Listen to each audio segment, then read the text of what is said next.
Hello， 大家好，我星爷，帮大家解日本麻将上的疑难杂症。今天这支影片我想要讲的是，在日本麻将里面有一个相当重要的环节，叫做牌效率。话说牌效率这3个字啊，可能听起来有点陌生，它应该算是日本麻将的一个专有名词吧。不过简单说起来，牌效就是麻将中的组牌技术，也就是要怎么样在摸打还有明牌的过程中，让自己尽快做出胡牌型，而且目标不只是胡牌哦，还要胡得又快又好。而这一整套组牌的技术啊，我们就把它称之为牌效率。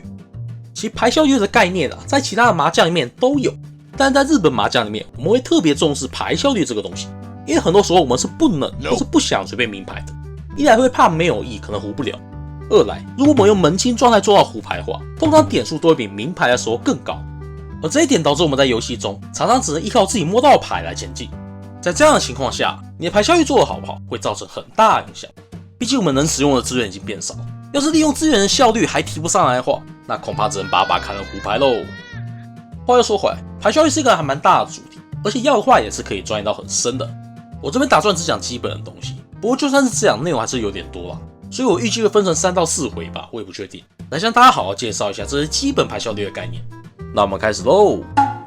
首先我们要了解一下胡牌型，并且牌效率就是为了胡牌嘛。日本麻将的胡牌型又分为3种，分别是一般型，也就是4个面子加1个雀头，另外还有7对子和国士无双。不过后两者除了出现率比较低以外，他们的牌型也很特殊，所以通常是在我们手上的牌刚好比较接近这些形状的时候才会去考虑的，总不会说手上只有3张19还硬要做国士无双吧。所以当我们在讨论牌效率的时候呢，基本上都是先以一般型为主要目标。一般型分为4个面子和1个雀头，那雀头比较单纯，它就是一个对子，而面子又可以分为顺子和克子这2种。其实另外还有杠子啊，不过一般来说我们可以把杠子视为克子的一种特例，所以先当做长得不太一样的克子就好了。那现在我们来思考一个问题，你们觉得是顺子比较好做，还是克子比较好做呢？举个例子哦，假设我们手上现在有一张单独的次5万，那它的次宝牌嘛，活就会多一番。那我们当然是希望尽可能把它留下来，看可不可以做成一个面子什么的。那到底是做顺子还是做克子会比较容易呢？基本上做顺子会比较容易，因为顺子的组合方式比较多，比如345、456、567这3种组合都可以用到这张次5万。但假如要做克子的话呢，我们就一定只有3张5万这一种组合可以选了。而且大家知道，麻将同一种牌只会有4张，也就是说除了次5万以外，我们还要在剩下3张5万里面拿到其中2张，才有办法组成一个克子。可是顺子就简单多了，就算我们只看456这个组合，我们也只要在4张4和4张6里面各拿到1张就行了。显然顺子是比克子好做很多的。当然啦，如果是可以明牌的情况的话，做克子会变得比较轻松一点，因为碰牌可以碰任何一家，而吃牌只能吃上家。但其实把这一点也考虑进去，做克子还是比顺子难，毕竟牌理上的硬限制就会摆在那边。所以当我们想要做面子的时候啊，基本上会以顺子为主要的考虑方向。那我们再接着想想看，顺子的上一步是什么呢？比如说克子的上一步，那就是对子吧，3张一样的牌变成2张一样的牌，很单纯。而顺子的上一步是长这样的，也就是2张同花色又接近的竖牌合在一起，还差1张牌就可以变成顺子。像这样的组合我们称为搭子。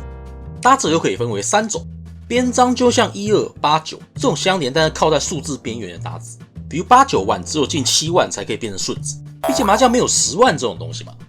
砍张就像13或68这种中间缺张的搭子，13所只能进2所，68笔只能进7笔。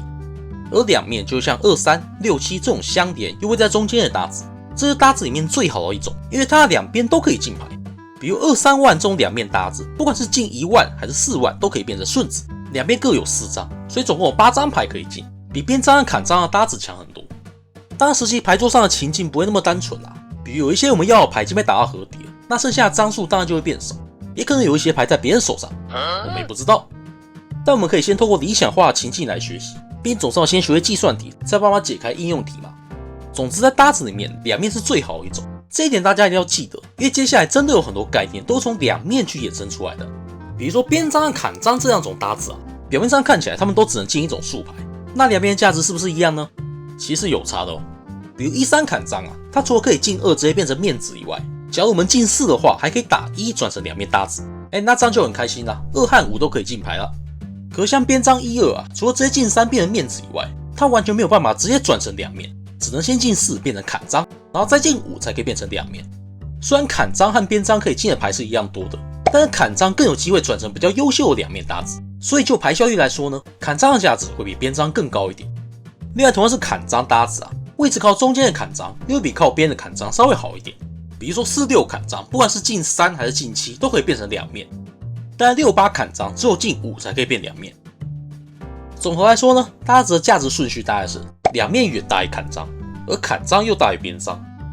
我们来看一个简单的例子比如说这一手牌，它的其他部分都已经成型了，我们要前进的话，必须要从3个搭子里面选一个拆掉，分别是1-2万、3-4比、7-9所。假设现在还是早序，而且也没发生什么特别的事情的话，那这一手牌我会想要先拆掉1-2万这个搭子，因为它是整手牌里面最弱的一个区块，它的进牌能力不好，而转章能力也不如砍章，所以在牌效率上，这边先拆1-2万是一个比较好的选择。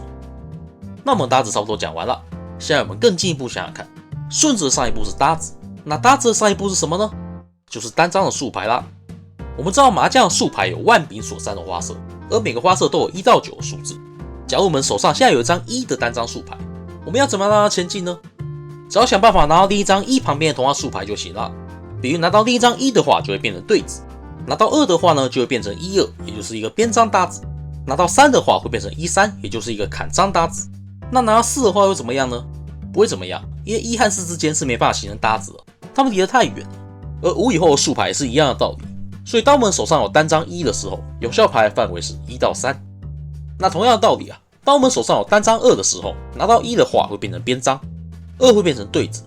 如果拿到3的话，那就开心啦，因为可以变成两面，这是最好的搭子。拿到4的话呢，会变成砍章，而拿到5以后就没有用了，因为距离太远，所以2的有效牌是1到4。如果我们以此类推把1到9每一张竖牌的情况全部都列出来，再把它画成一张表格的话呢，就会长成这个样子。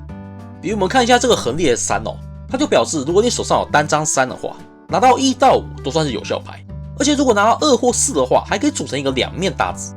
那大家稍微观察一下这张表格，也发现3到7的单张竖牌，他们都有很好的进牌能力。我们先排除大家都有的对子不算，他们都有2种机会可以变成两面搭子，还有2种机会可以变成砍章搭子。可是单张2和8就只有一种两面，一种砍章，还有一种边章。而单张1和9就更惨了，它居然只有砍章和边章各一种，完全没有任何机会可以直接做出两面。那具体来说什么意思呢？就是即使我把它硬留下来老子5都不要了，我就是想要留这张9，好吧？后来这张9也真的进牌变成一个搭子了，就算是这样，它也只能是一个砍章或是边章搭子，所以一定只会有一种进牌。但是留5的话，我们进4就可以变成4-5两面，有2种进牌；进6的话就变成5-6两面，也是2种进牌。就算是进了3或7，它至少也是一个靠中间的砍章，所以留5不可能在进牌的量和值上面都是比9好的。所以这边我们来给各种竖牌的价值排个顺序吧。单张竖牌里面牌效率最好就是靠中间的3、4、5、6、7，因为它们是最容易做成两面搭子的。接下来是2和8这两种竖牌，虽然它没有中间的竖牌那么好，但至少还有机会可以直接变成两面搭子。而牌效率上比较差的竖牌就是最靠边缘的1和9啦，它们完全没有办法形成两面搭子，而且有效牌的量也是最少的。至于为什么靠边的竖牌价值会比较低呢？其实追根究底这是因为麻将可以用2、3、4或是7、8、9来组顺子，但是我们不能用9、1、2还是8、9、1什么来组顺子，所以靠边的1和9拿来组顺子就是会比较难用。这其实是麻将规则导致的一种必然现象。假如说今天有一种特殊麻将规则，可以把9、1、2还是8、9、1当成顺子，那竖牌1到9大概就没什么好坏之分了吧。那这一集先讲到这里差不多啦。现在我们来复习一下重点。牌效率就是指麻将的组牌技术，它的目标是让我们可以尽快胡牌，而且要胡得又快又好。日麻的胡牌型有3种，但我们会以一般型，也就是4面子加1头为主要目标。在做面子的时候，我们会优先考虑顺子，因为顺子比克子好做很多。搭子是顺子的上一步，其中两面是最好的一种搭子，而砍章又比边章好一点，因为比较好转两面。至于单张的竖牌靠中间的竖牌价值会比较高，因为最容易做成两面。2、8会比较差一点，而1、9在做顺子的时候是很差的竖牌。其中以上几点大家应该也可以感觉到两面搭子这个角色在牌效率理论里面到底有多重要了。那下一回我依旧会讲一些这次还没有讲到的基本要素，比如说字牌的牌效率、对子的特性，还有手上同时有字牌和竖牌的话应该要怎么取舍。如果大家有什么问题的话呢，欢迎在影片下方留言。大家如果有兴趣的话，也可以来这个 Discord 群一起讨论。我是星野，下回见，拜拜。